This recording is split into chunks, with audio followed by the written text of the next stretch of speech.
Magandang araw po sa inyong lahat. Hello, welcome back to our channel. My name is Mama Mia.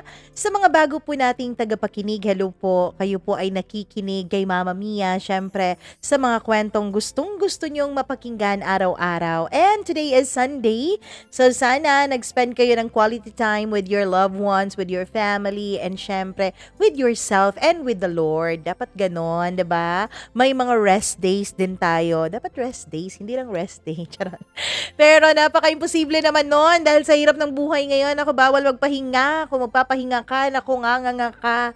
Walang maisasaing, 'di ba? Napakahirap ng buhay. Pero anyways, kahit na mahirap ang buhay, nagpapasalamat pa rin ako. At isa ako sa mga itinuturing yung tagapaglibang ninyo at tagapagbigay ng inspirasyon para magpatuloy na mabuhay at magpatuloy na umasa na may magandang mundong naghihintay sa bukas. Charot lang. Hello po sa mga bago nating subscribers. Welcome po dito sa ating channel. Sa mga dati pa nating subscribers, halo! Maraming salamat sa inyong pakikinig at walang sawang pagsuporta at walang sawang pagre-refresh. Lalo na kung hindi nagno-notify sa'yo si YouTube. Nako, ito naman talagang si YouTube. Paminsan-minsan hindi nagno-notify. Bakit naman ganon? Anyways, hello po ako kay Shirley Bernardo. Hi Shirley! And sa lahat daw ng mga taga-Omaha, Nebraska, USA. Social tayo, mabot tayo ng USA. Hello po sa mga sisters niyang si Marlene, Mercy, and si Dong. Hello din daw ka sa anak niyang si Brandon. Thank you so much sa inyong pakikinig. Pasensya na po at medyo matagal bago nabasa itong inyong mga pa-shoutout kasi nga, inuuna natin yung mga naunang nag-send. Ganun po tayo dito para patas-patas, di ba? Hello kay Josephine Sales, maraming salamat. Andrea Gomez, thank you so much. In Dupax del Norte. Saan po yung Dupax? Hindi ko alam na may ganun. And Migs, maraming thank you sa'yo. Mary Jean Mendoza.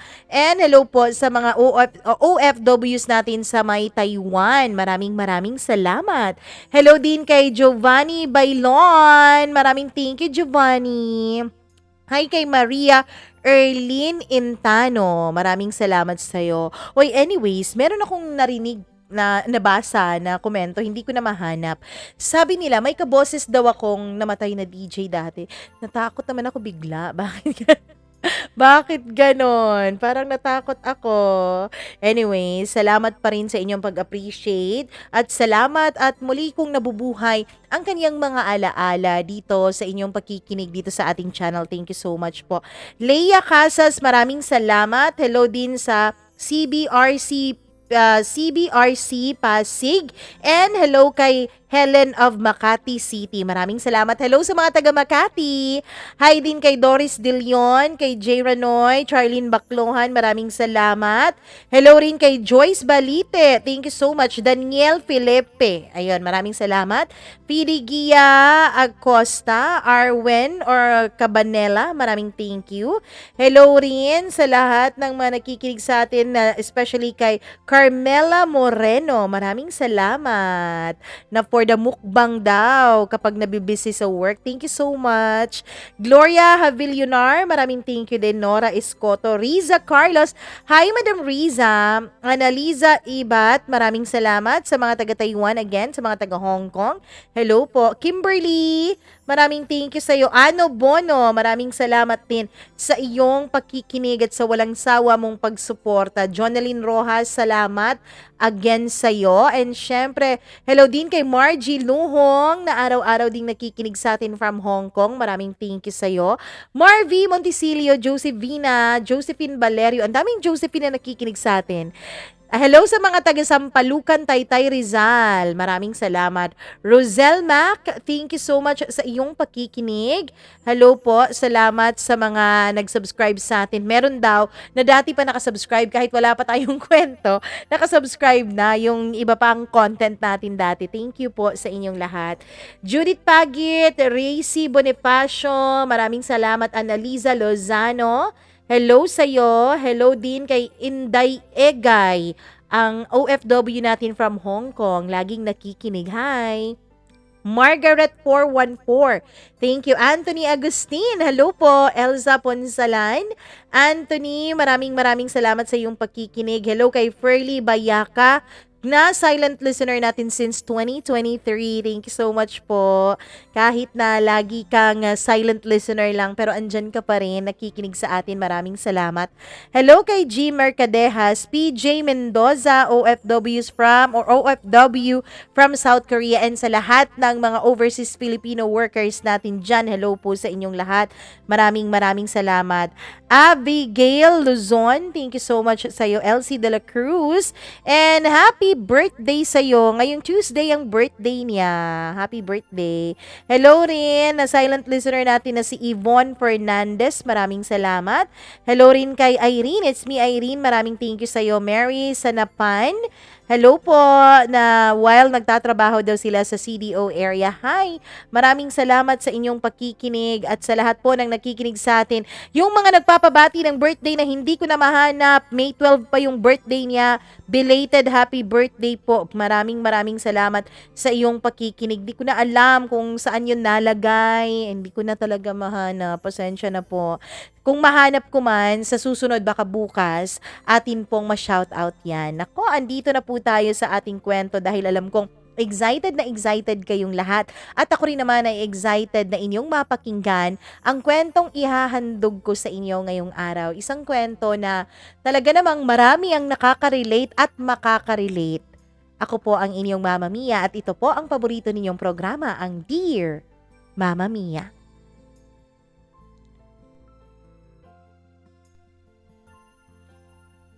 Ang pagiging pamilya ay wala raw sa kadugo. Pero minsan, ang mismong dugo mo ang dahilan kung bakit ka labis na pinahihirapan sa mundo. Ano ba ang gagawin mo para matanggap ka ng mga taong itinuring mong mundo? Dear Mama Mia, magandang araw sa iyong lahat. Tawagin mo na lamang ako sa pangalang Neil. Mama Mia, isa ka po sa lagi kong pinapakinggan, lalo na kapag nalulungkot ako. Lagi kong pinapakinggan ang inyong channel para lagi po akong ma-remind na iba't iba po ng mga pagsubok ang bawat tao. Iba't iba tayo ng pinagdadaanan at meron tayong iba't ibang paraan kung paano makakope up sa buhay. Mama Mia, ang buhay ko po ay pwede pong pang drama anthology sa TV. Pwedeng pang MMK o pang magpakailanman. Napakahirap po ng naging buhay ko simula pagkabata. Ganun po talaga siguro kung kasali ka sa tinatawag nilang ikalawang pamilya. Mama Mia, pulis po ang papa ko at meron po siyang unang asawa at mga anak. Hindi ko rin naman siguro matatawag na ikalawang pamilya ang sa amin ng mga kapatid at nanay ko dahil hindi naman po ikinasal ang mama at papa ko. Kasal po sa kaniyang unang asawa si papa. Kung tutuusin, kabit po ang mama ko. Dahil kahit na naging sila ni papa, ay lagi pa rin namang umuuwi ang papa ko sa kaniyang tunay na asawa. Mama Mia, pangatlo po ako sa magkakapatid. Ako po ang bunso. Lahat po kami ay anak ng mama at papa ko. In short, matagal na panahon po na naging magkarelasyon ang mga magulang ko. Matagal na panahon na nasa isang kasalanan po silang dalawa. Ang totoo niyan, nung bata pa ako ay wala akong kaalam-alam. Ang akala ko noon kapag wala sa bahay ang papa ay lagi itong nasa trabaho. Lagi nga akong tinutukso ng mga kaklase ko noon. Bakit daw laging wala ang papa ko hindi naman daw ito sundalo kundi pulis.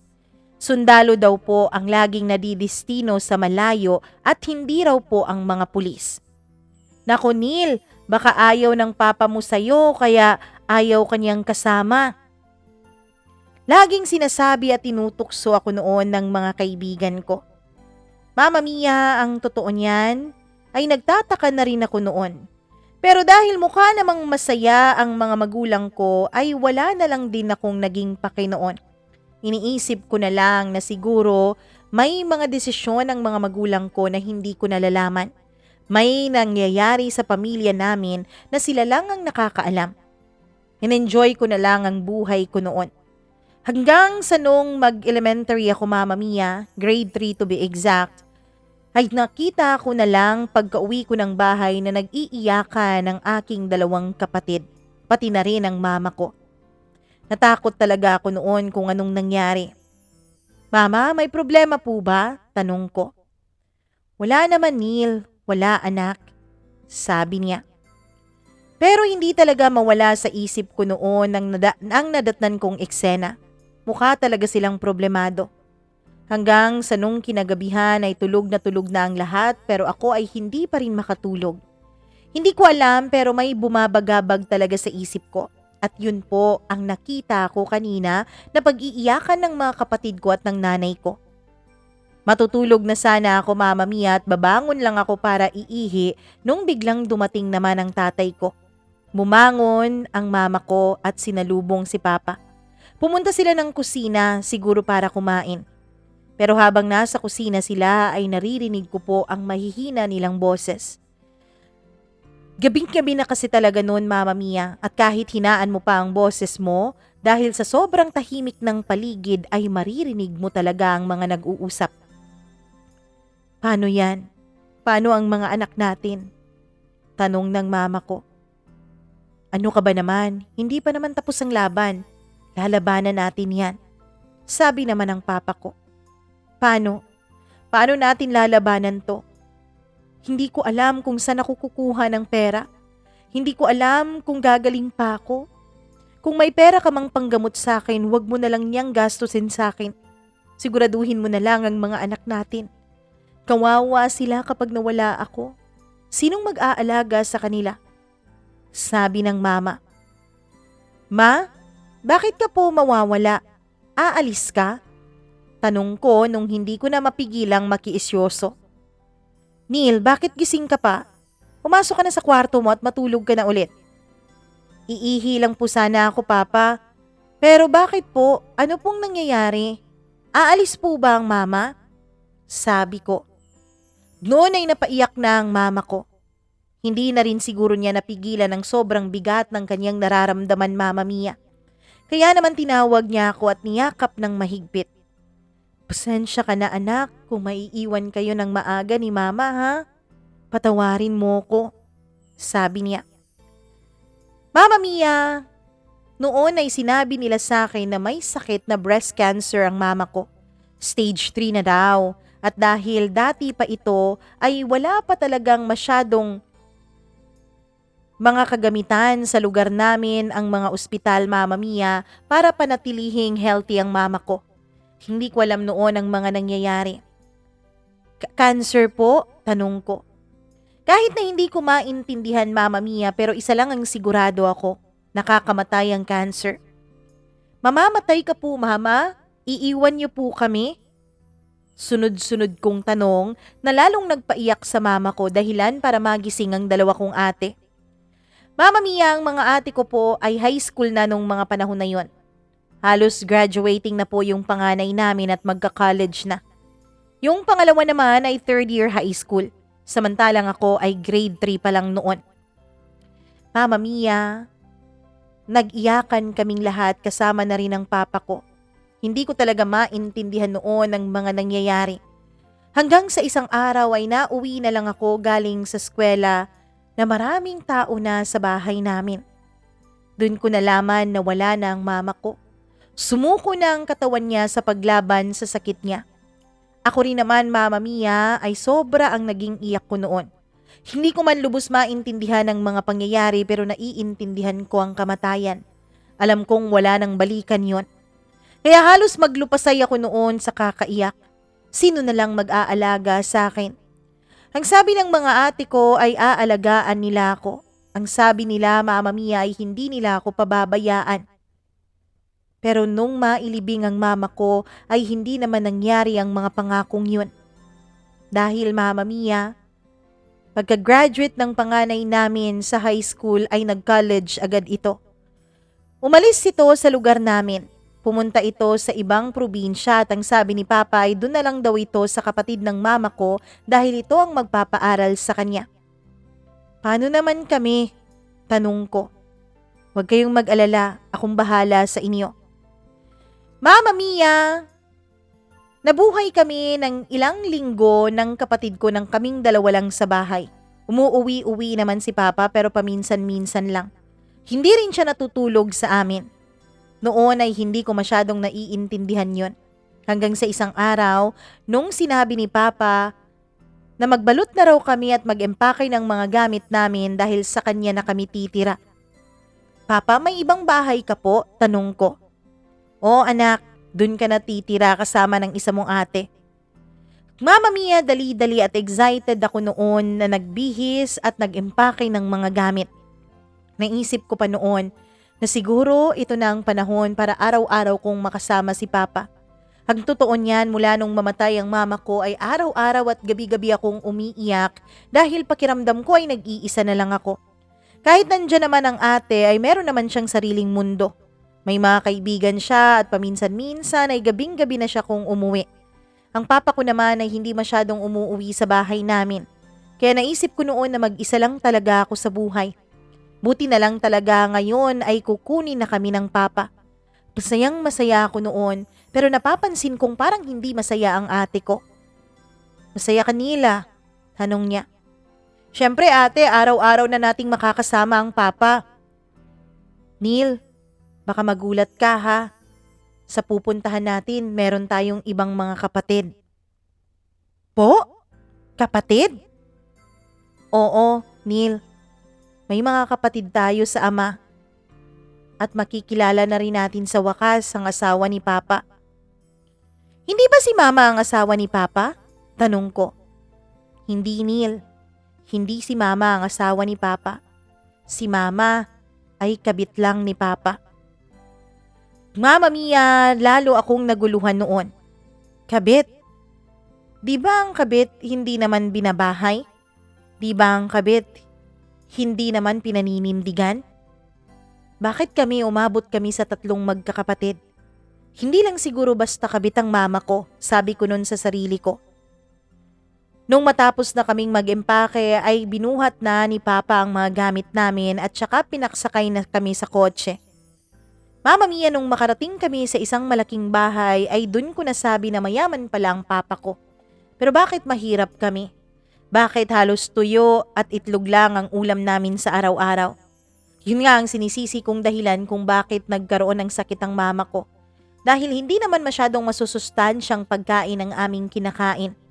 Oo, sure, meron kaming kinakain. Pero hindi naman yung mga tinuturo sa amin sa paaralan na go, grow, and glow foods. Parang iba naman ang kinakain namin. Itlog, tuyo, cup noodles, mga instant mami at kung ano-ano pa. Mama Mia, nung makarating kami sa bahay ng papa ko, ay dun ko nga nakita ang isang babaeng sa tansya ko ay kasing edad lang din ni mama. Maganda siya, matangkad, maputi. At Mama Mia, napaka-strikta ng kanyang pagmumukha. At talagang dinala mo yung dalawang yan dito sa bahay ko? Tanong niya. Maricel naman, maawa ka naman sa mga anak ko. Wala na silang pupuntahan. Maawa? Bakit ako maaawa sa mga anak mo? Hindi nga kayo naawa nung kabit mo sa akin nung pinahirapan niyo ko. Sabi niya. Dun pa lang Mama Mia ay naiintindihan ko ng galit siya sa mama at papa ko. At ang galit na yon ay hindi imposibleng mapunta sa amin. Ang galit na yon ay hindi imposibleng mapasa amin ng ate ko. Maricel naman, huwag sa harap ng mga bata. Pagkasabi nun ni Papa ay tinawag niya ang kanilang katulong at pinatulungan kami na pumasok sa kwarto namin. Iisang kwarto lang kaming dalawa ng ate ko. Pero maliit na kwarto yon. Mga bata, dito muna kayo ha. Bodega ito dati kaya hindi pa nakukuha yung ibang gamit. Nagsabi kasi ni Ma'am Maricel dito kayo eh. Mama Mia, masyadong maliit ang kwartong yon. Mainit pa dahil halos walang bintana. Meron namang maliit na bintana pero napakataas naman at hindi mo kayang abutin para buksan. Nung pumasok kami doon ay biglang nagdabog ang ate ko. Napakawalang kwenta talaga ni Papa. Bakit pa tayo sinama dito? Mahihirapan lang tayo dito eh. Ate, Sino po yung striktang babae sa labas? Yun ang asawa ni Papa. Ngayon naiintindihan mo na, Neil. Tayo ay pangalawang pamilya lamang ng Papa. Hindi tayo ang first choice. Hindi tayo ang original. Kaya ganito na ang magiging buhay natin. Buti pa si ate nakatakas na eh. Gusto ko naman sanang sumama doon at isama ka. Pero ang sabi ni tita, hindi raw niya kakayanin na tayong tatlo. Kaya si ate na lang daw muna dahil gagraduate naman ito ng college at mas madali itong makahanap ng trabaho para kunin tayo. Sabi niya. Mama Mia, mula nga noon ay napansin ko na mainit ang dugo sa amin ni Tita Maricel. Nung gabing dumating kami ay tinawag kami ng katulong para raw kumain na. At nung nasa pagkainan na kami ay halata mong hindi talaga kami kasama, Mama Mia, dahil iba po ang upuan namin. Monoblock lang po yun na para bang dinagdag lang kami. Mama Mia, dun ko rin nakilala ang iba ko pang mga kapatid, mga mas matatanda sa akin. Halos kasing edad lang ng ate ko. Ako palang bunso. Pero lahat sila, Mama Mia, ay hindi rin maganda ang pakikitungo sa amin. Lahat sila ay parang ayaw din nila na nandun kami sa bahay nila. Pero wala naman silang sinasabing hindi maganda kasi nga nasa harapan kami ng hapagkainan at nandun si Papa. Kinabukasan ay tinawag kami ng maaga ni Papa para raw isabay na kami niya sa kanyang pagpunta sa duty at kami raw ay papasok na sa paaralan. Dali-dali naman akong umalis nun. Kasama ko pa ang iba ko pang mga kapatid. Nung maihatid na ako ng papa ko sa bahay, sa paaralan ay Mama Mia, inisip ko noon na parang ayoko nang umuwi sa bahay ng papa. Pero wala naman akong nagawa. Kinahapunan ay sinundurin kami ng isang katrabaho ni Papa at inihatid sa bahay. Pagdating namin doon at wala pa ang Papa, dun ko na nakita ang mas masungit at mas pangit na pag-uugali ni Tita Maricel. Oh, mabuti at nandito na kayo. Magbihis kayo at tumulong kayo sa katulong. Maglinis kayo ng bahay at maglaba rin kayo. Hindi ko kayo palalamunin dito ng libre. Napakaswerte nyo man naman ata. At napakaswerte ng nanay nyo. Ang aga-agang iniwan yung responsibilidad niya sa inyo. Kung ano-ano pang mga masasakit na salita ang narinig ko kay Tita Maricel, Mama Mia. Umiyak na lang ako noon. Oh, bakit ka umiiyak? Pinalaki ka ba ng nanay mo na iyakin? Dramatista ka ata eh. Artista ka ba? Tanong niya. Pinigilan ako ng ate ko at ang sabi niya wag na raw akong umiyak. Hinila niya ako papunta sa kwarto at nagbihis na kami pagkatapos ay naglinis, Mama Mia. Hindi pa nga kami nakakagawa noon ng mga homeworks namin pero hindi namin yun pwedeng gawin dahil kailangan muna naming tumulong sa katulong. Naawa ang katulong sa amin pero wala rin naman siyang nagawa. Mama Mia, nung una ay pinag-aawayan pa ng Papa at ni Tita Maricel ang pagpapatrabaho sa amin ng tita ko. Pero habang tumatagal ay napapansin ko na para bang nawawalan ng laban ng Papa. Hanggang sa nalaman ko mula sa katulong na mayaman pala ang pamilya ni Tita Maricel. Sila pala ang may-ari ng bahay na yon at ang Papa ko ay halos wala ring ambag doon. Oo, meron namang ranggo ang Papa ko sa kanyang pagiging pulis. Pero sa dami daw ng anak ni Papa ay hindi naman daw niya lahat kayang sustentuhan. Hanggang sa nalaman ko, Mama Mia, na hindi lang pala kami kundi may ibang anak pa si Papa sa dati niyang girlfriend. Pero sa amin pinakagalit ang Tita Maricel dahil kami ang anak ng kabit. Yung anak ni Papa sa dati niyang girlfriend ay mas nauna yun kaysa sa iba ko pang mga kapatid. Kaya mas tanggap yun ni Tita Maricel. Mama Mia, nung unang mga araw namin ay pinagtatanggol pa kami ng Papa ko. Lagi pa niyang sinasaway ang Tita Maricel ko at lagi niyang sinasabi na huwag kaming pahirapan dahil wala naman kaming kasalanan. Pero habang tumatagal ay tumitiklop din ang Papa. Hanggang sa nawawalan na rin siya ng boses. Hanggang sa, Mama Mia, tuluyan na nga kaming naging alila ng ate ko sa pamamahay ng ama namin. Pati po ang iba kong mga kapatid ay hindi kapatid ang turing sa amin. Hanggang sa isang araw ay hindi na lang po umuwi ang ate ko. Nalaman ko na lang na nakipagtanan na ito sa kanyang boyfriend. Galit na galit ang Papa ko. Ang tita Maricel ko naman ay tawa ng tawa. Manang-mana daw ang ate ko sa malandi naming ina. Ako naman ay nasasaktan. Umiiyak, Mama Mia. Dahil nasasaktan ako sa mga pinagsasasabi ng tita Maricel tungkol sa nanay ko. Kung minsan ay hindi ko maiwasang ipagtanggol ang nanay ko. Lalo naman akong kinakagalitan ng tita Maricel. Bakit daw ang dami kong arte? Kilalaki mong tao, kaiyakin mo. Alam mo, kung gusto mong makipagtanan ka na rin. Pero grade 5 ka pa naman, kaya hindi ka pa makakapagtanan, hindi ba? Sabi niya. Mama Mia, siguro ay naging karma rin ni Tita Maricel ang kanyang laging panlalait sa pamilya namin. Kasi sunod-sunod din na nag-asawa ng maaga ang kanyang mga anak. Sunod-sunod din na hindi ito nakapagtapos ng pag-aaral. Ako naman, Mama Mia, ay lagi pa rin kinagagalitan ng Tita Maricel.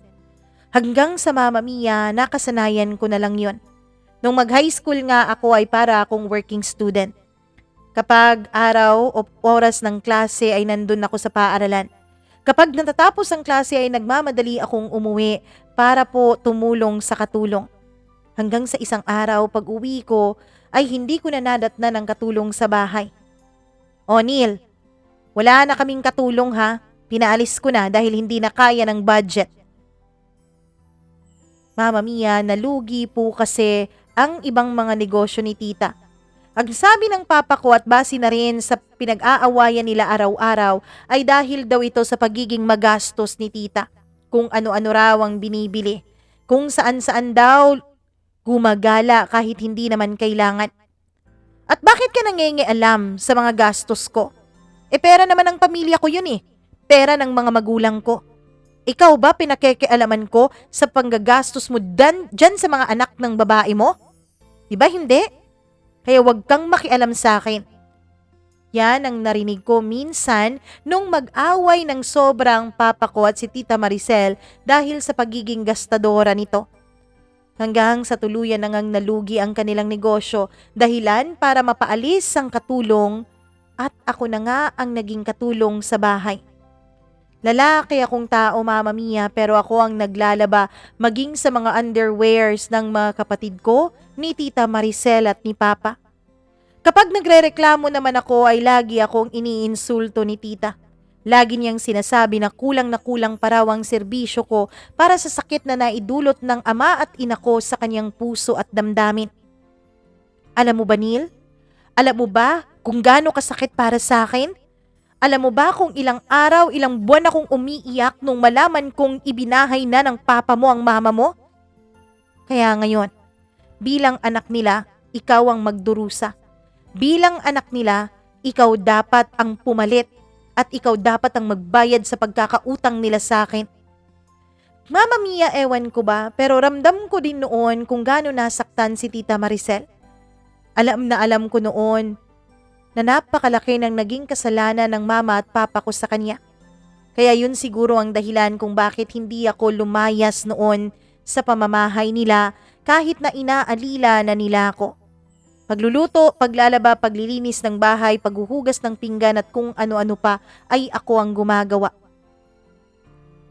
Mama Mia, hanggang sa dumami ng dumami ang naging labahin ko dahil yung mga nakipagtanan na anak ni Tita Maricel ay unti-unti pong umuuwi ng bahay kasama ang kanilang mga partner at mga anak. Nung una, nung nagreklamo ako, ay nagalit ang mga kapatid ko sa akin. Kapag naman pinagsasabihan ko ang mga asawa nila na tumulong sa mga gawaing bahay, ay lagi nila akong iniinsulto. Mama Mia, ito pa ang matindi. Kapag nasa labas kami at kapag may nakakita sa aming kakilala ni Tita Maricel o kakilala ng mga kapatid ko, ang pakikilala nila sa akin sa mga tao, Mama Mia, ay anak ng kanilang katulong. Dahil ako raw ang pumalit sa katulong nila kasi raw nagbakasyon daw ito. Kung minsan naman sinasabi nila na tumigil na sa pagtatrabaho yung kanilang katulong kasi nga matanda na kaya ipinalit ako na anak nito. Masakit, Mama Mia. At mas lalong masakit dahil wala namang ginagawa o sinasabi ang papa ko para itama ang pagpapakilala sa akin ni Tita Maricel at ng mga kapatid ko sa ibang tao. Nahihirapan talaga ako noon. Hanggang sa nung mag-college na ako, Mama Mia, sinabi ni Tita Maricel na hindi na raw nila ako pag-aaralin pa. Ang papa ko naman ay hindi na rin nagtatrabaho dahil na-stroke po ito at halos hindi na makagalaw. Yung pension niya, Mama Mia, ay halos sakto lang sa mga gamot niya. Kulang pa kung isasama natin ang mga gastusin sa bahay. Mama Mia, lagi ko ring naririnig mula kay Tita Maricel na sana mamatay na lang daw ang papa ko dahil wala na rin naman daw itong silbi.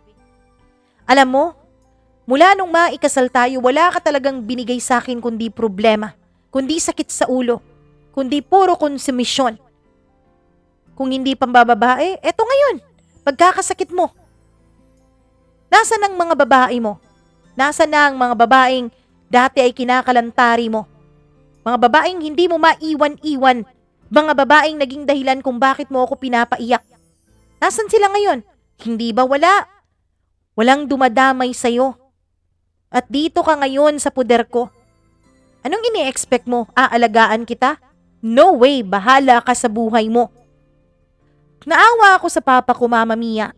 Kahit na galit naman talaga ako sa kanya dahil siya ang punot dulo ng pagkakagulo ng lahat. Pero nung makita ko siyang nahihirapan ay naaawa pa rin ako. Kaya inaalagaan ko pa rin siya hanggang sa mamatay siya, Mama Mia. Second year college ako nung mamatay ang papa ko. At nung namatay na nga siya ay nawalan na ako ng dahilan para tumira pa kina Tita Maricel. Ang ginawa ko, Mama Mia, ay umalis na lang ako doon. Hindi na rin ako kinontak pa ng dalawa kong ate. Hindi ko na alam kung anong nangyari sa kanila. Hindi ko alam kung yung panganay namin ay nakapagtapos ba talaga ng pag-aaral. Mama Mia, nagsumikap na lang ako sa sarili kong mga paa. Nag-working student po ako para makapagtapos. At nung nagtapos na ako, Mama Mia, ay masasabi ko sa sarili ko na proud ako. Hindi ko talaga alam, Mama Mia, kung paano ko kinaya ang lahat. Siguro ay naging malaking challenge at naging malaking leksyon din sa akin ang pinagdaanan ko sa poder ni na Tita Maricel at ni Papa. Doon kasi ako nahasa. Doon ako tumibay, Mama Mia.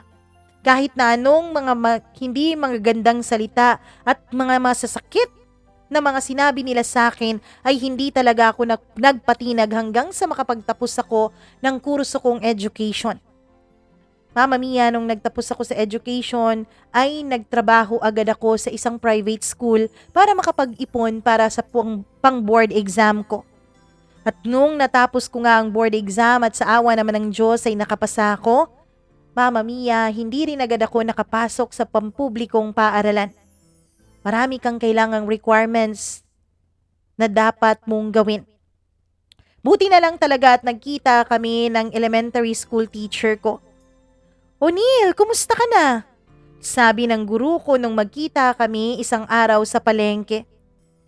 "Eto po, ma'am, pasado na po sa let." "Talaga? Naku, ang galing mo naman. Kumusta ng papa mo?" "Matagal na pong wala ang papa." Sinong kasama mo ngayon sa bahay?" "Hindi po ako sa isang bahay nakatira nagbo-boarding house lang." Paano mo tinutustusan ngayon ang pang-araw-araw mo? May trabaho ka na ba?" "Meron po, ma'am, pero hindi kalakihan yung sweldo kasi private school." "Hindi rin naman sikat na private school yun at konti lang ang estudyante. Alam mo naman pag private school, dumedepende sa dami ng estudyante yung sahod mo." "Talaga? Pero pasado ka na naman sa let, hindi ba?" "Opo, ma'am." "Naku, tamang-tama, Neil.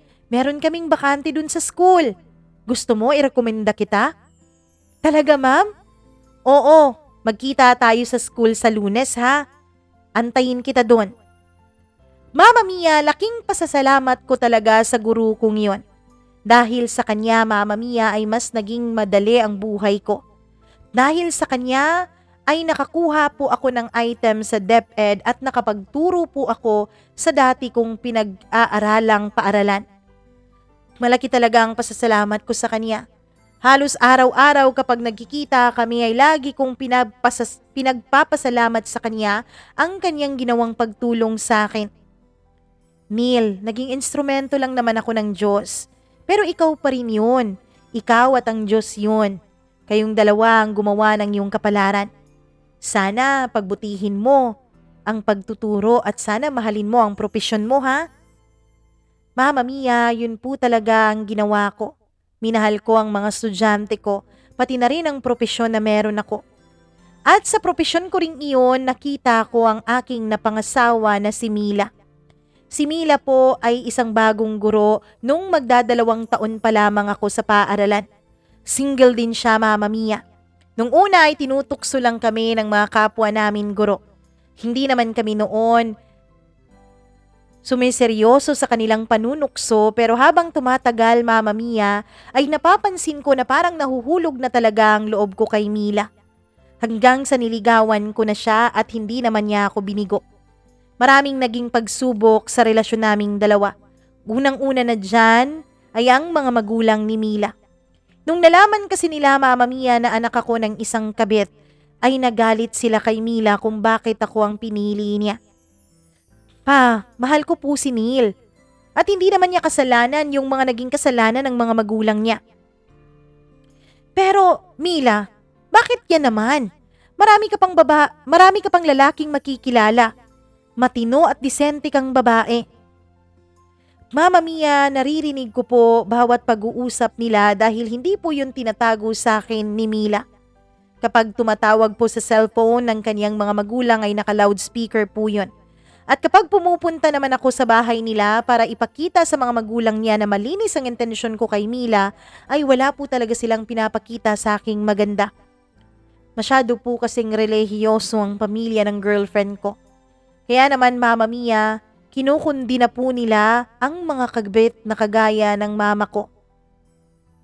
Lalo na ang mga tita ni Mila. May mga tita po kasi siya na biktima rin ng pagiging kabit.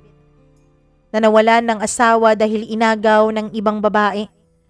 Hindi ko alam, Mama Mia, kung bakit kahit hindi ko naman kasalanan, kahit ibang tao naman ang gumawa ng pagkakamali, bakit lagi akong naa-associate sa pagiging isang kabit? Sa pagiging isang anak ng kabit? Hanggang sa unti-unti ay parang sinusukuan ko na rin si Mila. Pero buti na lang talaga, Mama Mia, at mahal na mahal talaga ako ng girlfriend ko. Hindi naman ako first boyfriend ni Mila. Meron siyang ibang mga naging boyfriend noon. Siya ang first girlfriend ko. Pero ang sabi ni Mila, sa lahat ng naging boyfriend niya, Mama Mia, ako daw ang pinakaminahal niya. Ipaglalaban kita, Neil. Sana wag ka ring sumuko. Sana ipaglaban mo rin ang relasyon nating dalawa. Mama Mia, kahit mahirap, kahit na nasasaktan ako, at kahit kung minsan ay pinapahiya na ako sa ibang tao, ay pinanindigan ko pa rin ang relasyon namin ni Mila. Hanggang sa nabuntis ko na nga ang girlfriend ko. Nung nabuntis ko siya ay wala na pong naging choice pa ang kanyang mga magulang. Isa pong guro si Mila. Hindi po maganda at bawal po na magkaroon siya ng anak ng walang asawa. Kaya naman bago pa lumobo ang kanyang tiyan ay nagpakasal na kaming dalawa. Pero kahit na ikinasal na kami ay hindi pa rin ako ganun katanggap ng kanyang mga magulang at ng kanyang mga kamag-anak, Mama Mia. Hayaan mo na sila, Neil. Ang importante tayong dalawa. Ang importante ay nagmamahalan tayo. Pinaglaban namin ni Mila ang aming relasyon. Kahit na mahirap, kahit na natagalan bago ako natanggap ng kanyang mga magulang ay ayos lang, Mama Mia. Ang importante naman ay naging matatag pa rin kaming dalawa sa likod ng mga pagsubok. Hanggang sa naging 3 na ang anak namin. Isang araw, Mama Mia, ay nakatanggap ako ng tawag sa isang unknown number. Hello? Sino to? Hello, Neil? Neil, anak? Pagkasabi niya noon, Mama Mia, ay nalito talaga ako. Hello? Sino po to? Tanong ko ulit. Si tita mo to. Si Tita Maricel. Mama Mia, nung marinig ko ang pangalang yon ay hindi ko alam kung bakit biglang bumalik sa akin lahat ng hirap at sakit na pinagdaanan ko noon sa poder nila. Bakit po? Napatawag po kayo? Neil, pwede ba tayong magkita? Sige po, sabi ko. Kahit na marami akong hinanakit kay Tita Maricel, Mama Mia, ay naman lagi kong iniisip at sinasabi sa sarili ko na kahit kailan ay hindi magiging sapat kahit ano pang gawin ko para makabawi ako sa kasalanan ng nanay ko sa kanya. Nagkita kaming dalawa sa isang fast food. Nung nakita ko siya, Mama Mia, ay payat na si Tita Maricel. Nagmano pa ako sa kanya. At nung nagmano ako sa kanya ay bigla na lang siyang napaiyak.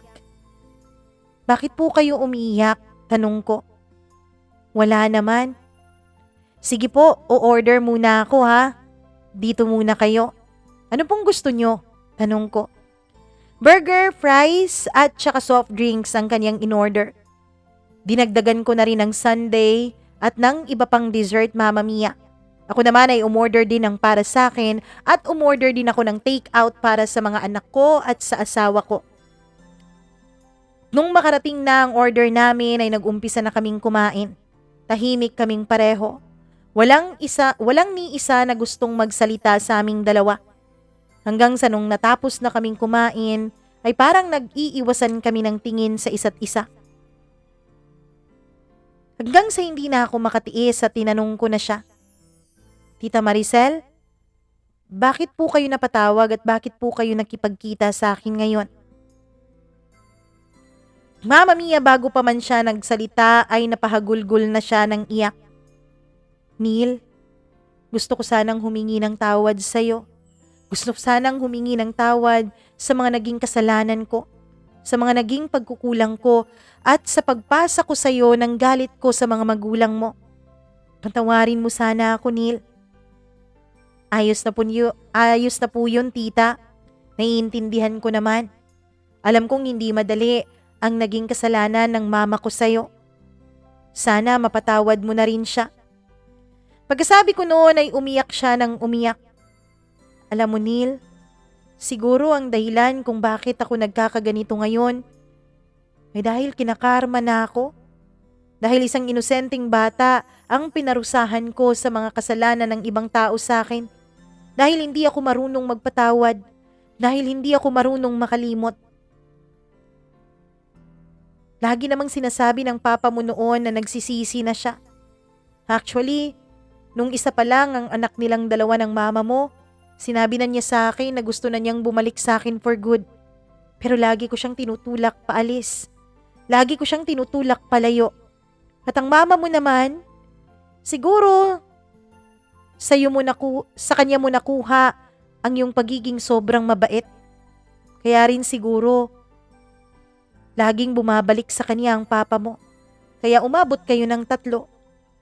Pero imbis na maintindihan ko ang kabaitan ng mama mo, imbis na maintindihan ko ang pinagdadaanan ng papa mo, ay mas lalo akong nagalit sa kanila. Dahil pakiramdam ko noon, Neil, lalo nila akong ginago, lalo nila akong ginawang tanga. Kasi umabot pa kayo ng 3 eh. Mas naging masakit sa akin yun at hindi ko kayang tanggapin na minahal ng papa mo. Minahal ng asawa ko ang kabit niya. Minahal ng papa mo ang mama mo. At nung makita kita, nakikita ako sa iyong mukha, lalo na dun sa isa mong ate, ang mukha ng mama mo. Kaya nagalit ako sa inyo. Sa inyo ko binunton lahat ng galit ko sa mga magulang nyo. Patawarin mo ako, Neil. Wala na yun, tita. Kalimutan na natin ang lahat. Hindi, Neil. Hindi natin pwedeng kalimutan ang lahat. Dahil alam kong malaki ang pagkakamali ko. Alam kong hindi tama ang ginawa ko. Oo, nasaktan ako pero wala naman akong karapatan na saktan ng mga taong hindi nanakit sa akin. At kayo yun ng mga kapatid mo. Patawarin mo sana ako. Mama Mia, tumayo ako at niyakap ko si Tita Maricel. At nung niyakap ko siya ay lalo pa siyang napahagulgol. Pagkatapos nun, Mama Mia, ay inihatid ko na siya sa kanyang tinutuluyan. Nagulat ako dahil nasa isang squatter area na siya. Dito ka po nakatira, tita? Oo eh. Nung umalis ka, ilang buwan matapos noon na ibenta yung malaking bahay. Wala na kasi kaming ibang mapagkukunan ng pera. Sinong kasama niyo po dito? Mga kapatid mo. Sila pong lahat, ang liit-liit ng bahay na to. Huwag mo na kaming alalahanin, Neil. Ang mahalaga sa akin ay nakahingi ako ng tawad sa'yo. Ang mahalaga sa akin ay nakita kong naging maayos ang buhay mo. Tita, kahit po sinasabi niyong sinasaktan niyo ko, kahit po sinasabi niyong nilalait niyo ko, pero sa puso ko po, tita, isa po kayo sa dahilan sa mga naabot ko ngayon. Isa po kayo sa mga dahilan kung bakit nagsisikap ako ngayon na hindi magkasala sa asawa ko. Ayoko po na danasin ng asawa ko ang dinanas niyo noon. Sana mapatawad niyo rin ako. Mapatawad niyo kami ng mga kapatid ko, ng mama ko, at ni Papa. Umiyak ulit si Tita Mama Mia. At nung mahimasmasa na siya, ay sinabi niya sa akin na umuwi na raw ako dahil gagabihin ako. Gusto ko pa sanang antayin ang iba kong mga kapatid na dumating dahil mag-isa lang naman siya noon sa bahay, pero ang sabi niya ay matagal pa raw yun darating dahil may mga trabaho. Kaya naman umuwi na lang ako dahil tumatawag na rin sa akin ang asawa ko. Pagdating ko sa bahay ay kwinento ko sa asawa ko ang lahat ng nangyari. Umiyak din siya, Mama Mia. Pagkatapos noon, ay lagi niyang sinasabi sa akin na napakaswerte niya at ako ang kanyang naging asawa. Hindi ka ba natatakot na baka magmana ako sa papa ko? Hindi ka ba natatakot na baka lukohin rin kita? Neil, alam kong may takot ka sa Diyos at alam kong nakita mo mula pagkabata mo ang nagiging resulta kapag nagloko at nagkaroon ng ibang pamilya ang isang lalaki. Kaya alam kong hindi mo yun ipaparanas sa mga anak natin. Pagkatapos noon ay niyakap ko ang asawa ko. Mama Mia, napakagaan ng puso ko noon. Magaang-magaan ang nararamdaman ko. Nagkapatawaran na kaming dalawa ni Tita Maricel. Hindi man niya masabi sa akin na pinatawad na niya ang mama at papa ko, pero alam ko sa puso niya, Mama Mia, na pinapatawad na niya ang mga ito. Mula nga nung araw na yon ay naging mas magaan sa akin ang buhay. Ewan ko ba, Mama Mia? Siguro talaga kapag wala ka ng dinadala sa puso mo, ay mas nakakapag-focus ka sa trabaho. Mas nagiging productive ka. At dahil doon, ilang buwan lang ang lumipas ay na-promote po ako bilang assistant principal sa pinagtatrabahuan kong paaralan. Masayang masaya naman para sa akin ang asawa ko. Ako rin naman, Mama Mia, ay naging masaya. At mula nga nung na-promote ako, Mama Mia, at unti-unting tumagal ang relasyon naming dalawa ni Mila, ay naramdaman ko pa unti-unti ang pagtanggap sa akin ng pamilya niya.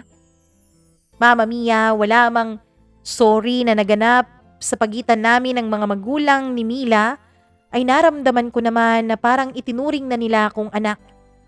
Hindi na nila iniiwas ang kamay nila sa tuwing magmamano ako kapag dumarating ako sa tuwing may okasyon sa bahay nila. Lagi na rin nila akong chinachat at sinasali na rin nila ako sa kanilang group chat. Lagi na rin nila akong pinagluluto. Mama Mia, nag-e-effort din sila lalo na ang mother-in-law ko na malaman kung ano ang mga paborito kong pagkain. Naging masaya si Mila sa nakita niyang improvement sa relasyon ko sa mga kapatid niya at lalong-lalo na sa mga magulang niya. Mama Mia, naging masaya ang buhay ko. Hanggang sa isang araw ay may isang unknown number na tumawag sa akin. Nung sinagot ko yun ay isang nurse mula sa isang ospital ang tumawag. Pasensya ka na, sir. Number mo kasi yung nakalagay dito sa cellphone ni ma'am na nakalagay anak. Po? Sino pong ma'am? Si Ma'am Maricel po. Maricel? Opo, andito po siya sa ospital. Inatake po kasi siya ng kanyang sakit. Mama Mia, dun ko nalaman na nagkaroon pala ng Alzheimer's disease si Tita Maricel. Nung pumunta ako sa ospital ay wala pong ni isang dumalaw sa kanya. Tinanong ko po ang nurse kung nasaan po ang mga anak niya. Akala po namin, sir, kayo lang po ang anak ni ma'am. Kayo lang po ang dumalaw dito eh. Mga kapitbahay po ang tumawag sa ospital para magpadala ng ambulansya. Mama Mia, naawa po ako kay Tita Maricel. Nasa isang pampublikong ospital po siya. At alam naman natin, Mama Mia, kung gaano ka-crowded ang pampublikong ospital. Kailangan mo pang pumila sa lahat ng serbisyo na kailangan mong, Mama Mia. Kaya naman, sa tulong ng asawa ko, ay inilipat namin si Tita Maricel sa isang pampribadong ospital. Buti na lang talaga at malaki-laki na ang kinikita noon ng negosyo ng asawa ko at malaki-laki na rin ang naipon namin. Mama Mia, humingi pa ako ng tawad sa asawa ko dahil nagagalaw namin ang aming ipon. Pero ang sabi niya pera lang daw yon. Pamilya ko si Tita Maricel. Nung mailabas na si Tita Maricel sa ospital, nalaman ko Mama Mia na wala pala siyang kasama doon sa bahay na kanyang tinitirhan. Nagtitinda pala siya ng gulay para makaraos sa araw-araw. Mama Mia, naawa ako kay Tita Maricel. Sa dami ng anak niya, sa dami ng mga kamag-anak niya noon, nung malakas pa siya at nung malakas pang kumita ang negosyo nila. Ngayon ay walang ni isa na lumapit sa kanya, walang ni isa na tumulong sa kanya. Neil, bakit hindi na lang natin sa bahay patirahin ang tita mo? Sigurado ka? Oo. At saka, meron namang tayong makukuhang caregiver sa kanya, di ba? Mama Mia, napakaswerte ko talaga sa asawa ko. Kahit na hindi naman kami masyadong mayaman, siya po ang laging nag-i-insist na alagaan namin ng Tita Maricel ko. Kaya naman isinama ko si tita sa bahay. May paminsan-minsan Mama Mia na naaalala niya kami. Pero meron ding paminsan-minsan na hindi. Pero kahit na ganun, nakita ko po ang kabaitan ni Tita Maricel, lalo na sa mga anak ko. Naging close po siya sa mga bata. Itinuring po siyang lola ng mga bata. Mama Mia, nakita ko po kung paano niya mahalin ang mga anak ko. At yun po ang dahilan kung bakit mas napamahal sa akin si Tita Maricel. Mama Mia, 9 na buwan rin po ang inilagi ni Tita Maricel sa bahay.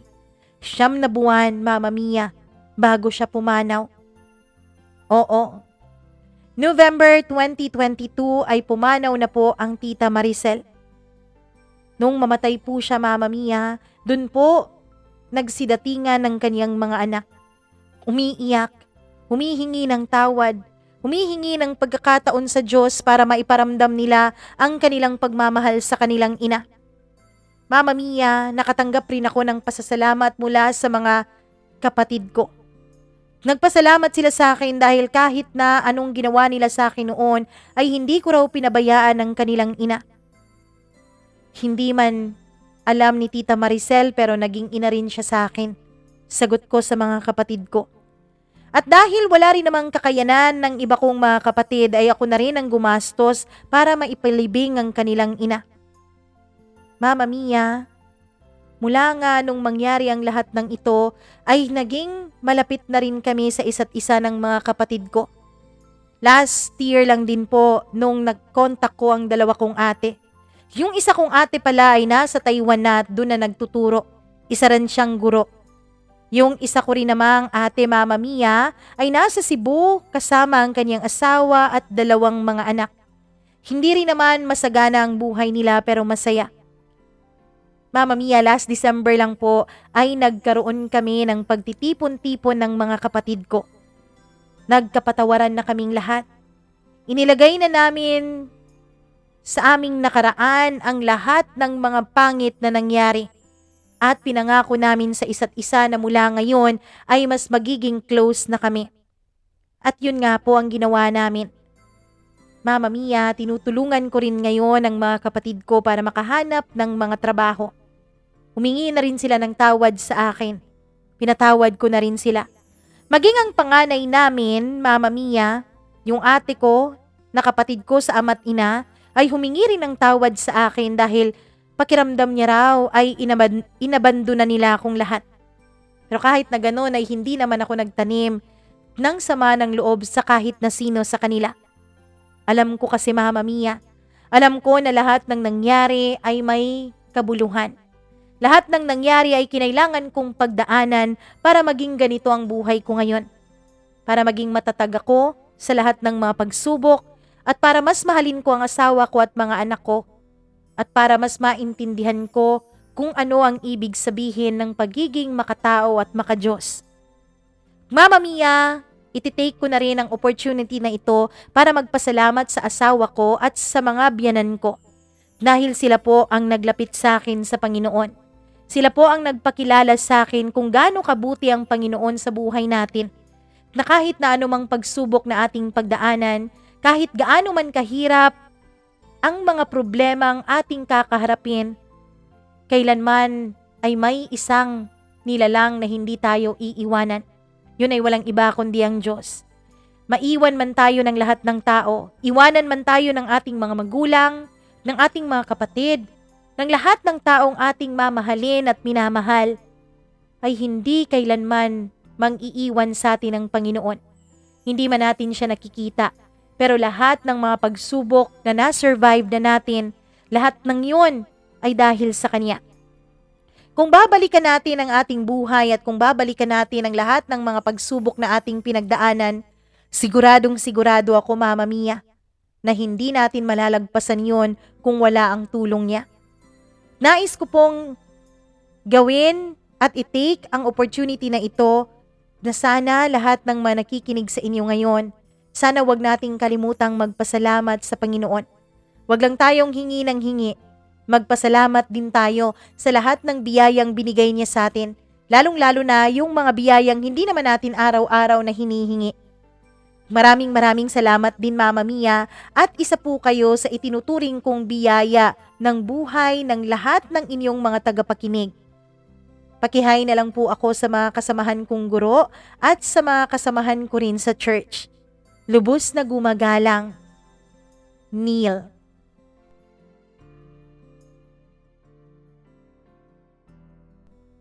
Napakaganda naman ng naging kwento ng buhay ni Neil. Hindi naging madali ang kwento ng kaniyang buhay, maraming pagsubok, maraming mga problema, maraming mga pasakit, at malaking krus at mabigat na krus ang kanyang pasan-pasan mula pagkabata. Pero nakita nyo naman, narinig nyo naman, hindi ba? Lahat ng yun ay kinaya niya. Hindi niya kinaya dahil mag-isa siya. Kinaya niya dahil hindi siya iniwan ng nasa itaas. Naway katulad ni Neil, ay marunong din po tayong lumingon sa ating pinanggalingan at marunong din tayong magpasalamat sa Diyos. Lahat ng pagsubok na pinagdadaanan natin ngayon, kung ano man yan, dahil tayong mga tao, iba't iba talaga ang mga pagsubok na pinagdadaanan natin, iba't ibang problema ang kakaharapin natin. Pero kahit anong bigat pa man yan ng problema, kahit anong bigat pa man ang pagkakamali mo, kahit na sa tingin mo ikaw na ang pinakamasamang tao sa mundo, kahit na sa tingin mo na hindi ka nakarapat dapat mahalin, huwag mong kakalimutan, kaibigan, mahal ka po ng ating Panginoon. Maraming salamat sa inyong pakikinig at syempre, especially magpapasalamat ako sa iyo, Neil, sa isang nakaka-inspire na kwento na iyong ibinahagi sa atin ngayong araw na ito. Maraming salamat talaga at sa iyo na nakikinig ngayon, kung nagustuhan mo ang kwento ni Neil para mas marami pang ma-inspire, mas marami pang matouch at mas marami pang feelings, emotions na magbago, please do like and share this video sa iyong mga kamag-anak, sa iyong mga kaaway, pati na rin sa inyong mga kakilala para unti-unti tayong dadami dito sa ating community. Kung hindi ka pa po nakapag-subscribe, please do click the subscribe button, click the notification bell para lagi ka talagang updated at hindi ka mahuhuli sa bawat araw na meron tayong i-upload na bagong video dito sa ating channel. Wag mo ring kakalimutan. Nako, ito pinaka-importante. Kung meron kang sariling kwento na nais mong ibahagi, kahit anong kwento pa man yan, hindi po tayo judger dito. Dahil hindi naman po tayo Diyos para manghusga ng kapwa. Pwede nyo yung ma-share para pagkuhanan at kapulutan ng aral at syempre pagkuhanan rin ng inspirasyon ng ating iba pang tagapakinig. Email mo lamang po yan, mamamiacdo0317@gmail.com. At kung bago ka sa channel natin, mahigit 400 na po ang mga kwentong ating nai-upload. Click mo lang yung Mama Mia CDO sa baba. Pagkatapos punta ka sa playlist, ayun, naka-playlist po lahat ng kwento natin. Maraming salamat sa inyong walang sawang pakikinig at sa inyong walang sawang pagsuporta. Ako pong muli ang nag-iisa ninyong Mama Mia. Magandang araw sa inyong lahat.